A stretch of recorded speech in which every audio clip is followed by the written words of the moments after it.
Hi, everyone. We are so delighted to be giving you another Ask the Experts. We're going to wait just a minute and then we will start in our cooking demonstration with Chef Elle. Are those our friends chiming in?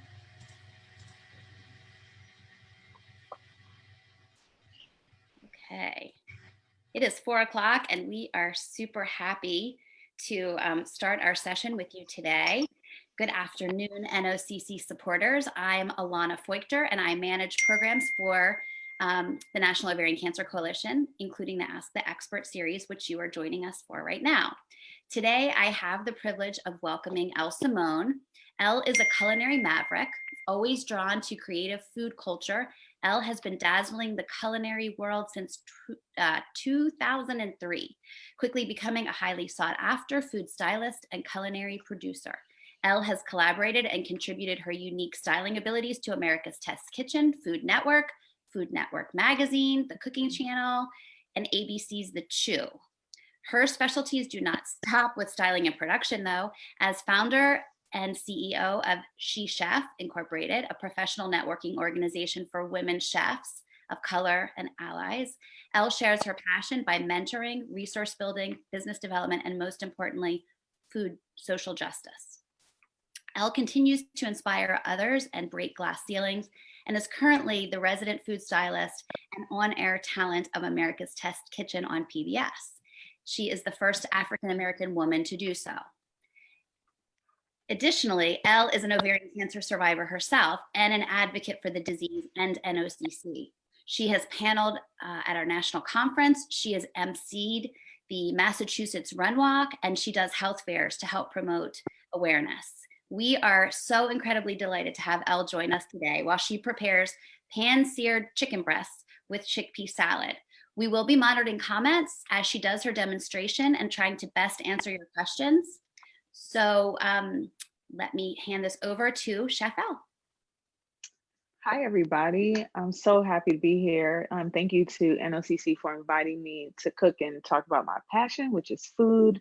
I have a really fun recipe for you today. It's actually really perfect for the season that's approaching because a lot of us don't want to do too much cooking in our oven. So this is like a really quick, healthy, cool recipe that you can enjoy. And because it's fast, I'm going to talk to you about some other really important things when it comes to cooking and cooking safely, because that's important, right?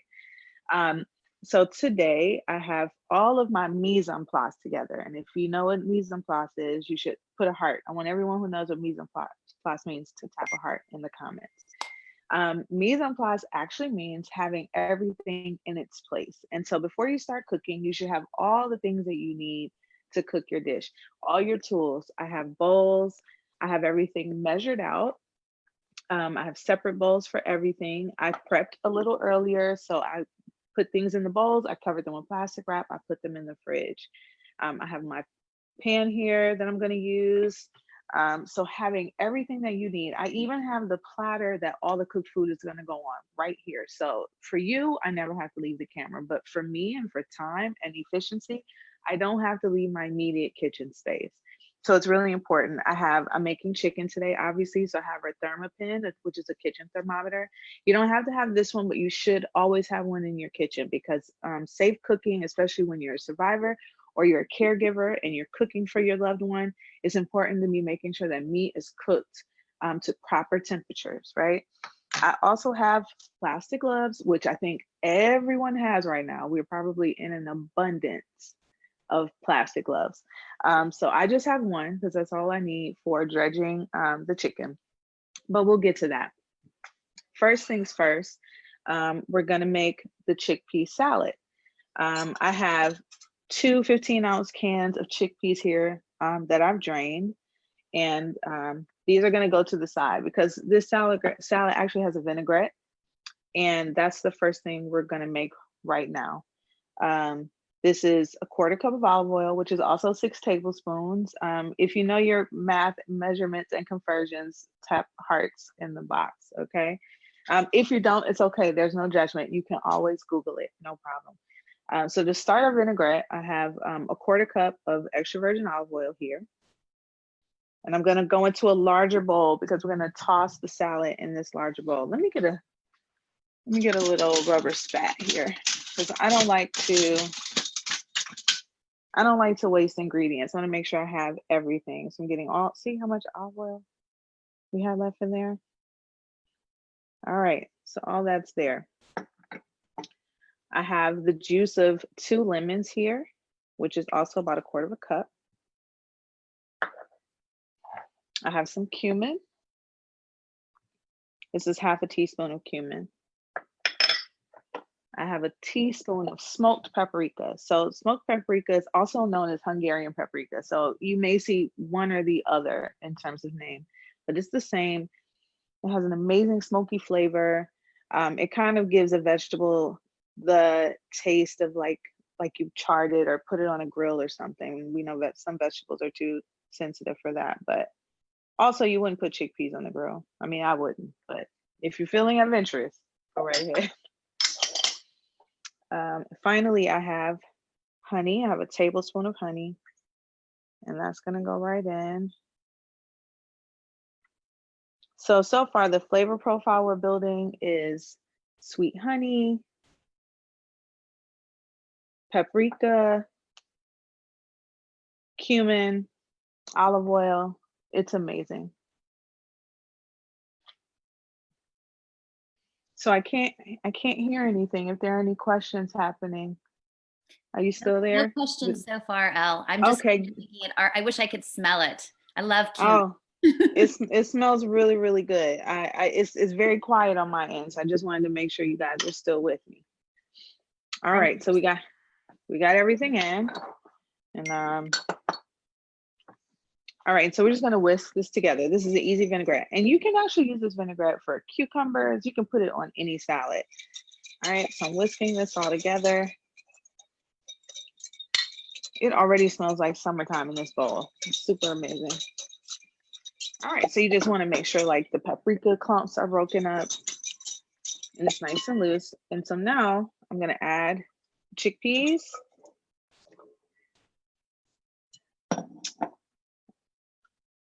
All right, I kind of like this flavor, so I'm gonna save a little bit of this dressing. Maybe we'll pour a little over the chicken in the end. How about that? I like that. All right, so I'll put that aside. We'll use that later. All right, I have some chopped mint here. This is about 1/4 cup of chopped mint.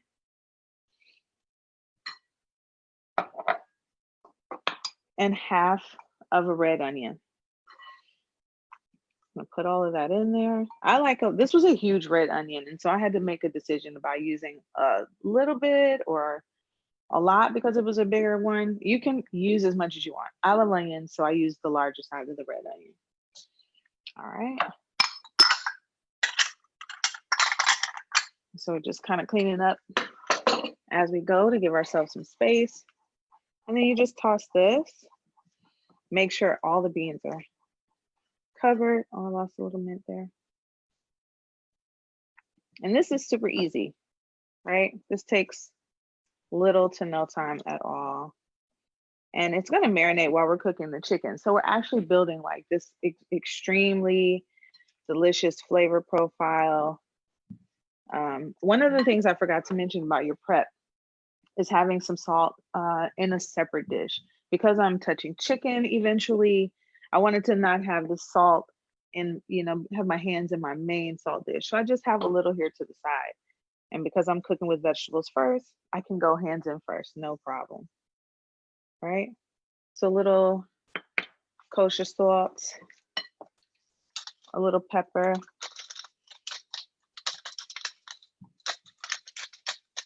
Wow, that's looking great already.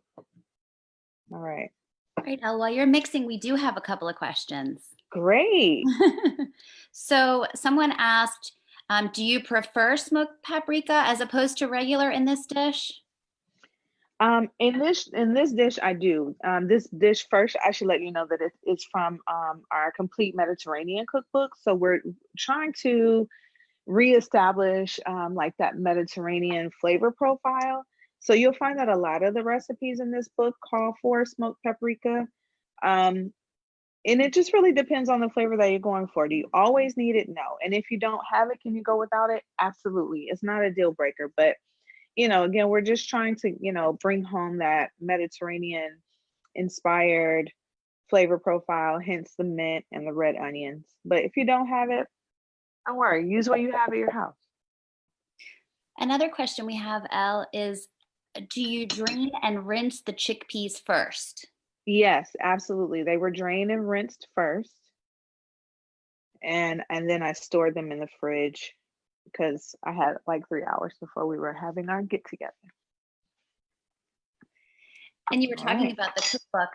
How can people find this cookbook? We're going to post this particular recipe later so that people won't have Sure. to find it, but there we go.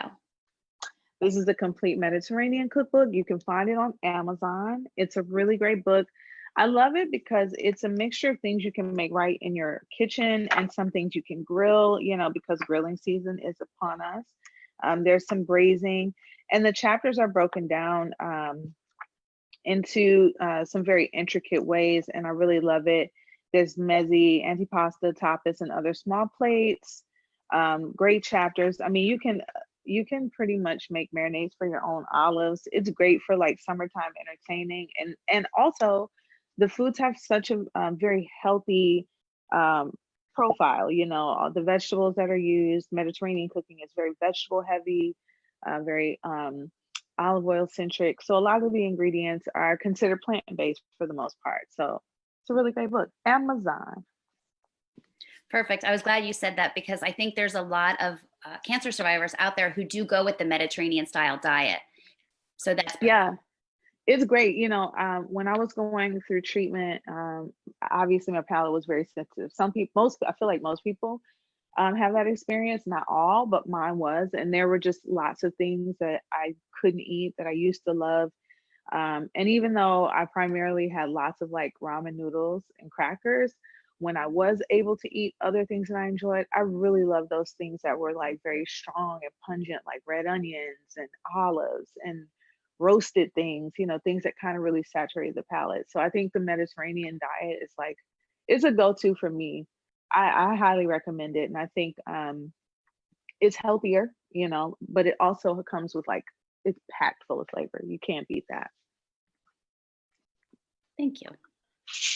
All right, so I'm going to just go ahead and put our salad on the platter because as soon as the chicken is done, we're gonna do an amazing looking platter.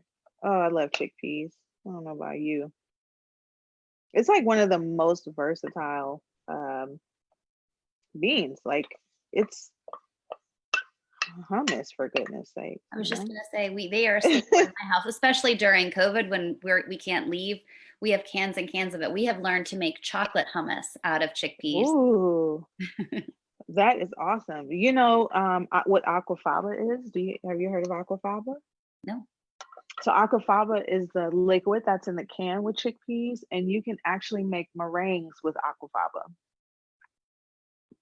Good to know. I'm a baker too. I said it. We have a cookbook called Vegan for Everybody, and there are lots of ways to use the aquafaba. Like you'd be shocked. We had so many cans.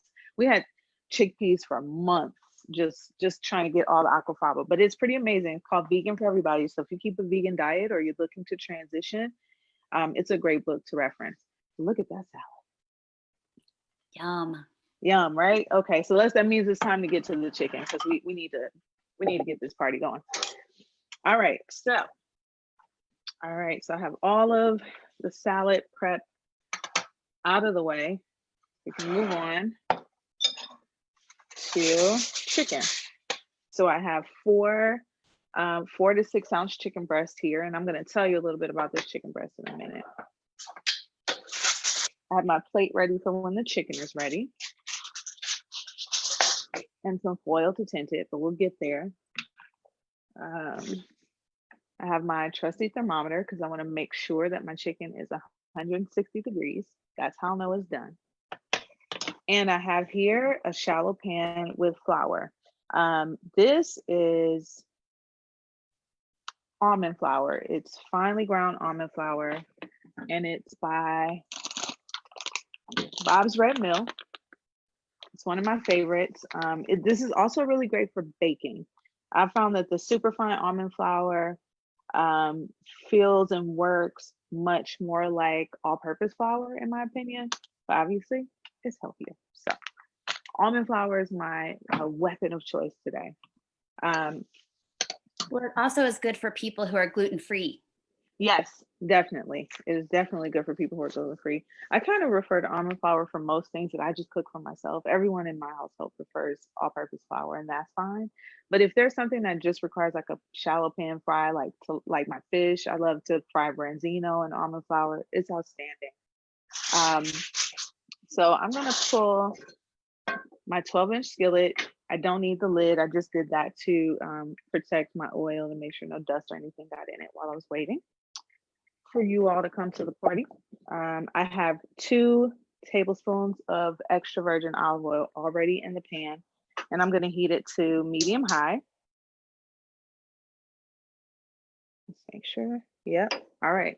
So this is gonna take maybe about 2 minutes to heat. So while that's doing that, I'm going to tell you how to treat your chicken. So I didn't do this with you live because you have to pound the chicken to about a half an inch thick, and that pounding, cameras, microphones, it's not a go. It's why you never see it on TV, right? Because we don't do it. But I have some chicken breasts. They were actually really big. These, believe it or not, 2 of these pieces were actually 1 chicken breast. So I was able to cut them down. I pounded them out to about a half an inch thick, which is it's not very thin, but it's also not as thick as they were when I got them. And so 4 of them, right? If these had not already been out for a little bit, I would need to wipe them with paper towel, but they're not very wet. If it is wet, just, dry it off with some paper towel. And I'm gonna lay them here in my almond flour. I'm gonna dredge them, but they need a little salt and pepper.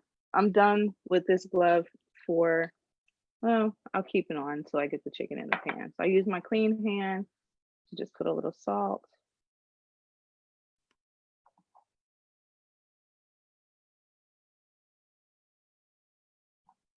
There we go. I'm only salting one side. You can salt both sides if you like. I find that I don't really need it, and I'm gonna have to get rid of this glove because I need pepper. And these are boneless, skinless chicken breasts, pounded to a half an inch thick with a mallet, meat mallet. You can use a mason jar if you don't have a meat mallet. I've used cans, if you don't have a meat mallet, it's okay. You can do that too. Our oil is almost ready. You'll know your oil is ready when it's shimmering, right? Olive oil is a little thick, so it's naturally a little dull, but when you see it start to shimmer in the pan, then you know it's ready.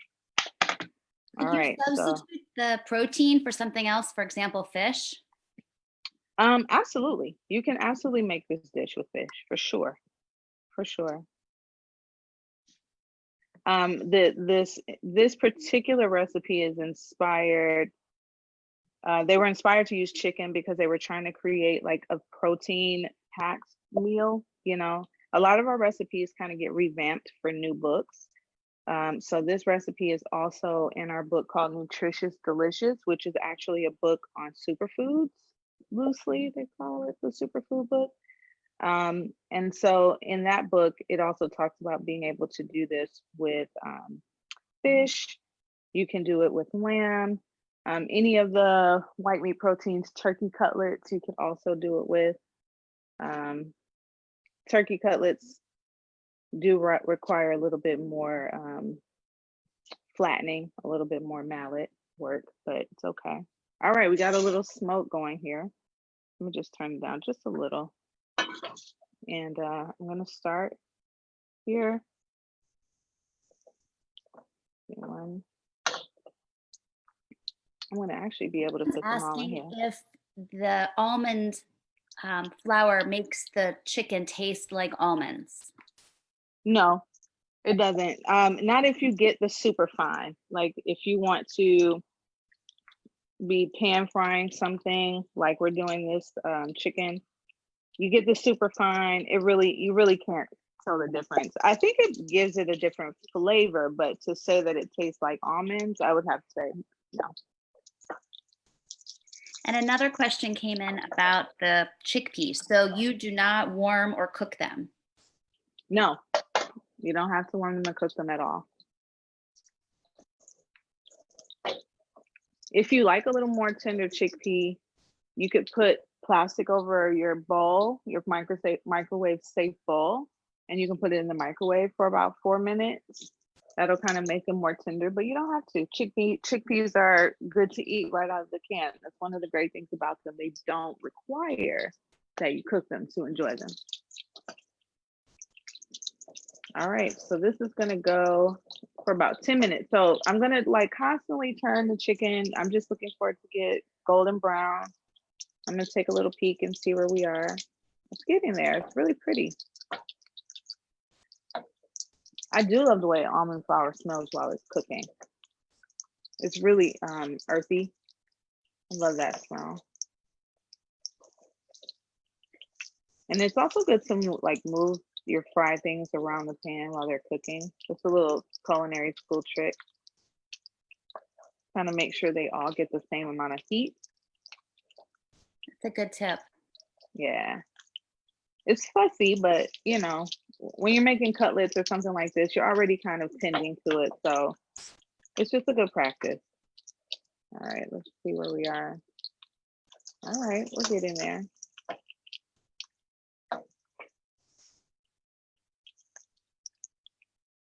All right, I'm gonna add just a touch more oil because my flour is very absorbent. All right.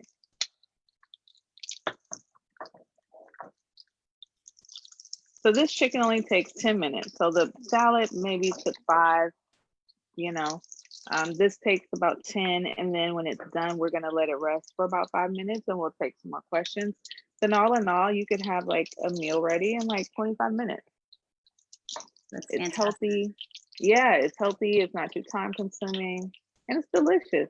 You know, it's not. You only have to tell people it's healthy if you want them to know. Sometimes I don't want to know. Like, just let me think it's just delicious. I don't need to know how healthy it really is. Like, that's a perk. You know, that's a perk. All right, these are looking really nice. All right, so just so you know, the almond flour is very absorbent, right? So I would say you can go up in volume a little bit. I started with 2 tablespoons. I would say you can maybe go with 4 if you're going to use almond flour. If you're going to use AP flour, you won't need it. And I'm just swirling the pan around, just kind of getting the oil around. Let's see, how long we've been going? I usually like to set my timer.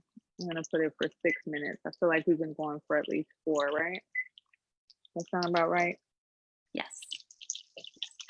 So while you're cooking, I did want to say that you got a shout out on our Facebook page from Melissa, who is our CEO, saying, Chef Elle, you are a vision in teal. Thank you for sharing your master culinary skills with our ovarian cancer community today. You are the best.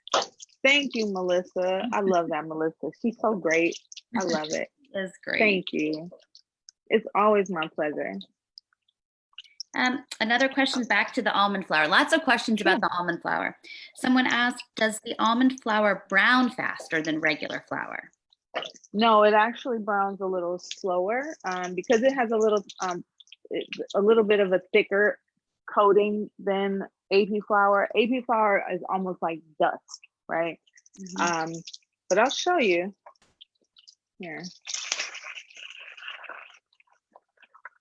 Can you see that?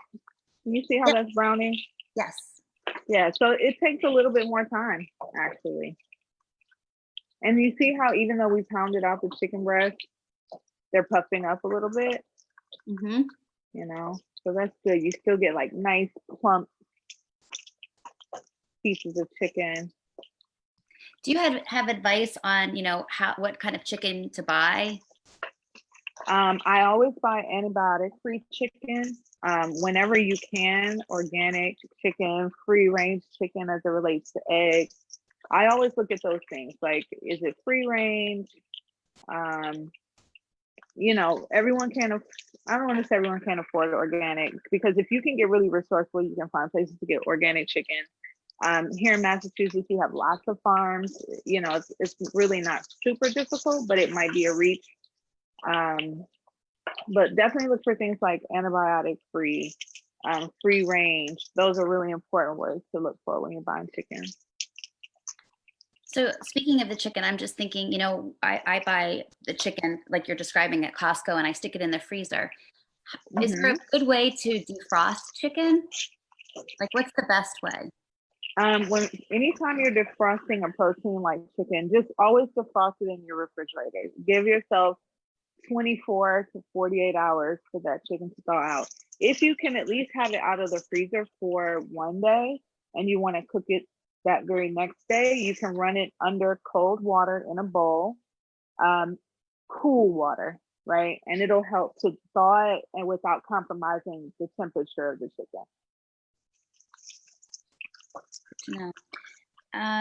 Okay, 2 more questions for you, if that's okay. Sure. Someone wanted to know about shrimp. Would that work in this recipe? I mean, essentially, you can use any protein you want in this recipe because the two parts really don't have much to do with the other, So you actually have a lot of room to be creative. Okay, and then another question is, are chicken boneless breasts the same as chicken tenderloins? No, so they're cousins in that they kind of come from the same part. So the tenderloin, the chicken tender is under the breast, right? So they are connected, but this top of the breast is the part that's the boneless, skinless part. So like if you ever get a butterfly chicken breast, if you flip them over, on the inside flap that connects the two, you'll see like a little hunk of meat on the top. Those are the chicken tenders. So they do come from the same part, but they are two different cuts, if you will. And another question about the chicken was, do you rinse the chicken prior to using? I do like to give my chicken a rinse before I use it.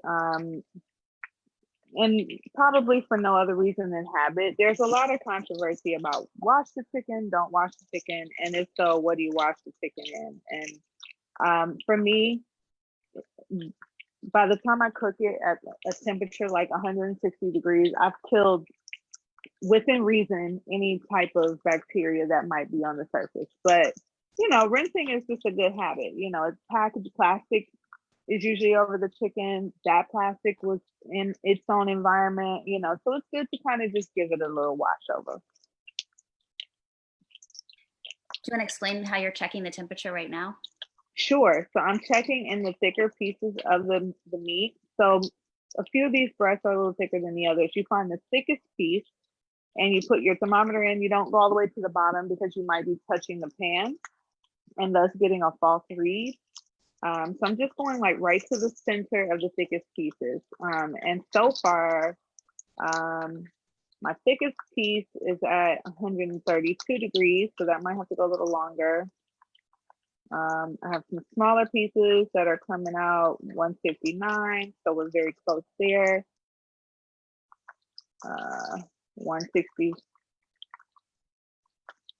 So I have my smallest piece is ready. So I'm going to take it out. Do you have any tips on buying a thermometer? Well, we recommend this Thermapen that I was actually showing you, and you can get this Thermapen at Williams Sonoma. You can get it at Sur La Table. You can order it on Amazon also. It's not the cheapest one, but it is the best one. It has like mad durability. Like you can drop it, throw it, it'll work forever. But it is Thermapen. Really great. And it comes in really cute colors, not just this blue. I think All you already went over this, but somebody who maybe joined us a little bit later asked, what type of oil do you prefer to cook this dish with? I prefer to cook this dish with olive oil because again, we're honing in on the Mediterranean flavor profiles.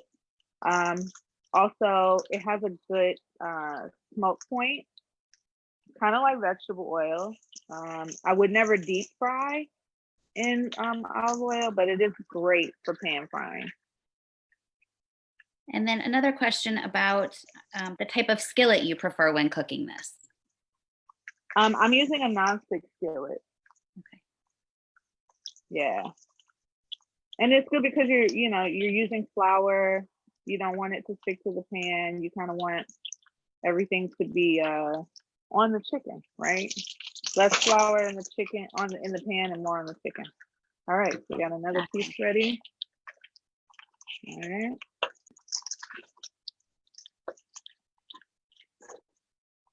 All right, so we have our last two thicker pieces. They're taking a little bit more time, and that's okay. Take all the time you need.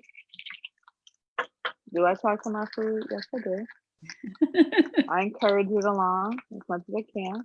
Well, the amazing thing is that, you're practically done with a meal, and it was certainly less than 30 minutes. I mean, probably 20 minutes. So this is a very quick, but nutritious. But nutritious, yeah. So for people who are just coming in, what we've done so far is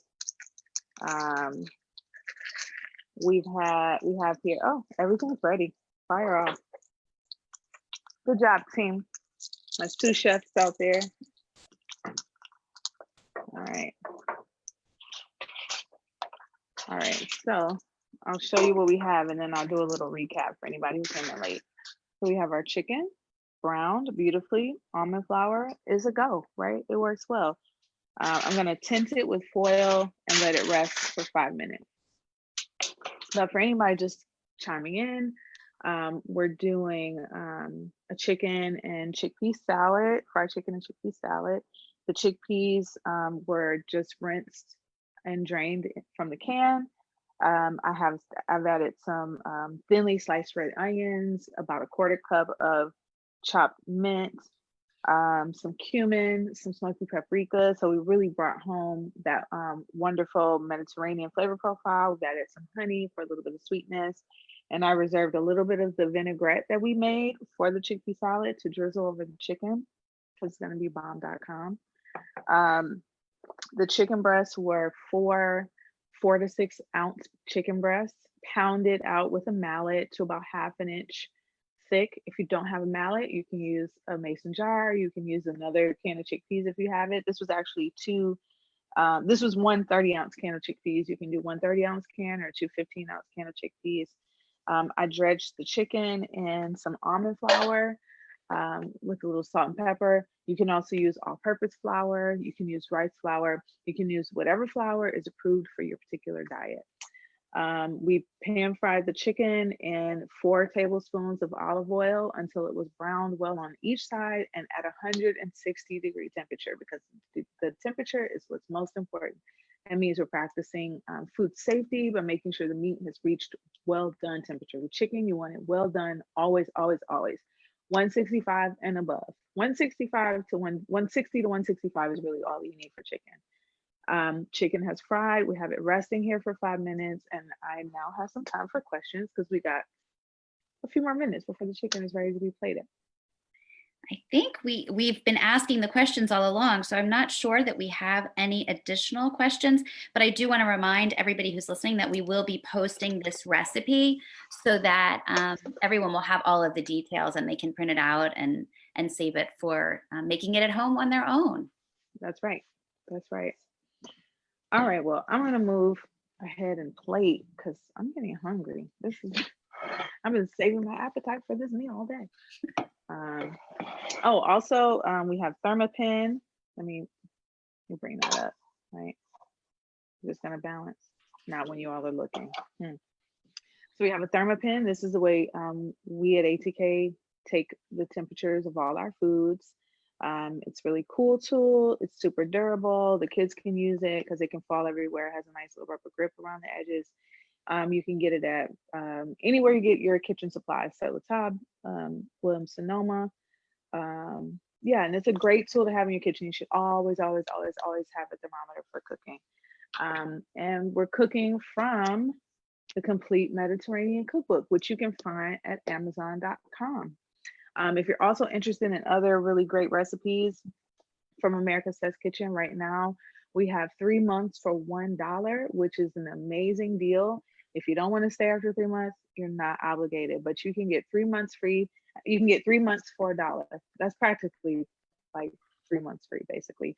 Also, right now for completely free, no subscription required whatsoever. If you are a mom or caregiver, a grandparent or a guardian, you can go to americastestkitchen.com, click on the kids link, and there are lots of kid-friendly, kid-compatible, cook with parent, guardian, or kid recipes, and some learning opportunities. There's some food science there, some great ways to keep your kids busy. There are some recipes that they can cook on their own in the microwave. There are some recipes they'll need your assistance with, but it's all free for your kids at americastestkitchen.com. Okay.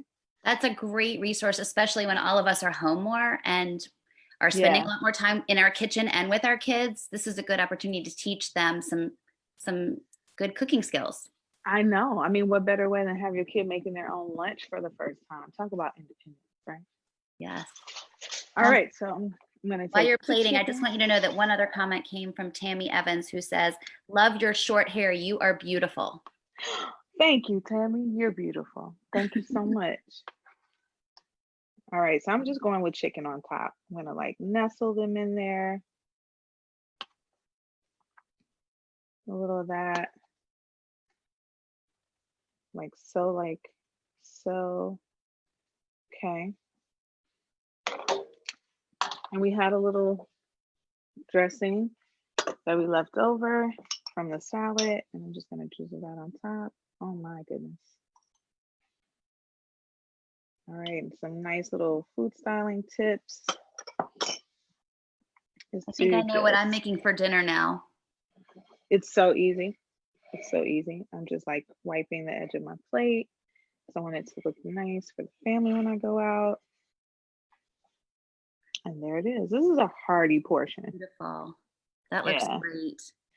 Thank you. I'm so glad you like it. It's delicious. I can't wait to eat it. Again, it's it's in the Complete Mediterranean Cookbook. This recipe is, I'm going to tell you right now because some people want to know what page is it on exactly. It's on page 293, pan-seared chicken breast with chickpea salad.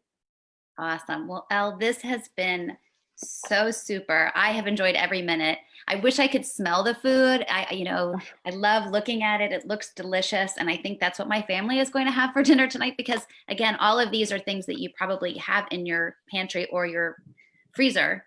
Oh yeah. There's most require any recipe or any ingredients that you don't normally have. So, and feel free to use whatever you have at home. Yeah. I just want to give you one more shout out from everyone at NOCC. We are most appreciative. This was fabulous. Keep doing the good work that you are doing. Thank you. And we hope to have shared something with all of the viewers out there. Thank you, NOCC. I love you so much. I'll see you soon. Thank you.